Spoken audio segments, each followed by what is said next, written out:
ওয়ালাইকুম। সৌদি আরব জানাজা হলে দেখছেন কিভাবে জানাজার মানুষগুলো আসে। সব গাড়ি, মনে হয় যে কোনো একজন নেতা মরছে বা নেতা কিছু এরকম কিছু না। খালি সাধারণ মানুষ, বুঝছেন? সাধারণ মানুষ একজন মারা গেছে। প্রত্যেকটা ঘরের সদস্যরা তারা গাড়ি নিয়ে আসছে, সবাই প্রত্যেকে। এখানে ম্যাক্সিমাম 1 থেকে 150-200 গাড়ি হইব, ঠিক আছে নি? আমাদের দেশে তো মনে করেন যে মানুষ মরার পরে হেঁটে হেঁটে আসে, কিন্তু এই দেশে এই সিস্টেমটা তো, হাঁটার তো কোনো সিস্টেম নেই। তাই মানুষগুলো মনে করেন যে আপনার প্রত্যেকটা মানুষ গাড়ি নিয়ে আসে, বুঝছেন? এই যে মসজিদে জানাজা হচ্ছে এখন, এই জায়গায় এখনো মানুষ আসছে। আমিও দেখছি যে গাড়িগুলো দেখে এত গাড়ি এই জায়গায় আজকে হঠাৎ করে দেখলাম। তো একজন জিজ্ঞেস করলাম, বললো যে এখানে জানাজা হচ্ছে। তো এই আর কি দেখতে আসলাম। যদি আল্লাহ কিসমত রাখে জানাজাটাও পড়ে যাবো, বুঝছেন?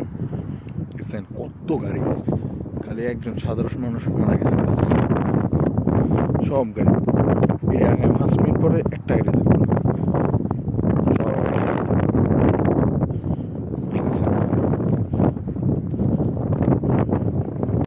যে আপনার মনে করেন জানাজা শেষ হয়েছে, প্রত্যেকটা মানুষ বের হয়ে গেল। আমি পড়তে পারিনি, কারণ আমি একটু লেট হয়ে গেছি। এসে দেখি প্রত্যেকটা মানুষ জানাজা পুরো শেষ করে ফেলছে। এই যে বলুন না, প্রত্যেকটা গাড়ি এখন নিমিষেই খালি হয়ে যায়, নিমিষেই। এখানে অনেকগুলো গাড়ি ছিল, এইদিকে ওইদিকে, এটা বিশাল বড় বাউন্ডারি দিয়ে আছে, তো পুরো চতুর্পাশে গাড়ি দিয়ে ভরা ছিল। প্রত্যেকটা মানুষ গাড়ি নিয়ে আসছে। এখন মনে করেন যে গাড়িগুলো নিয়ে তারা প্রত্যেকটা মানুষ চলে যাবে। এই যে প্রত্যেকটা গাড়ি সিলভাবে বের হচ্ছে, দেখছেন? ওই যে দেখেন, প্রত্যেকটা গাড়ি এখান দিয়ে বের হচ্ছে।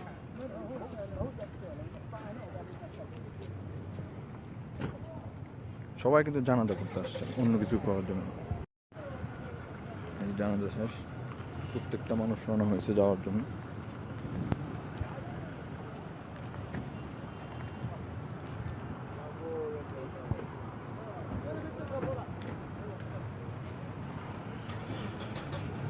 আমি এই জীবনের ফার্স্ট সৌদি আরবে জানাজা দেখছি, এর আগে আমি কোনোদিন জানাজা দেখিনি, তাই আপনাদের সাথেও শেয়ার করতে চাইলাম। দেখেন প্রত্যেকটা গাড়ি খালি হয়ে যাবে, প্রত্যেকটা গাড়ি, সবাই এখন চলে যাবে। এখানে কিন্তু এত গাড়ি কোনো সময় দেখিনি, হ্যাঁ। কিন্তু আজকে জানাজা দেখেই এতগুলো গাড়ি একসাথে।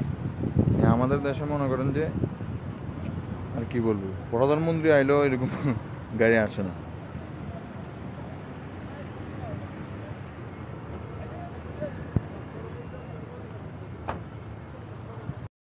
শেষ।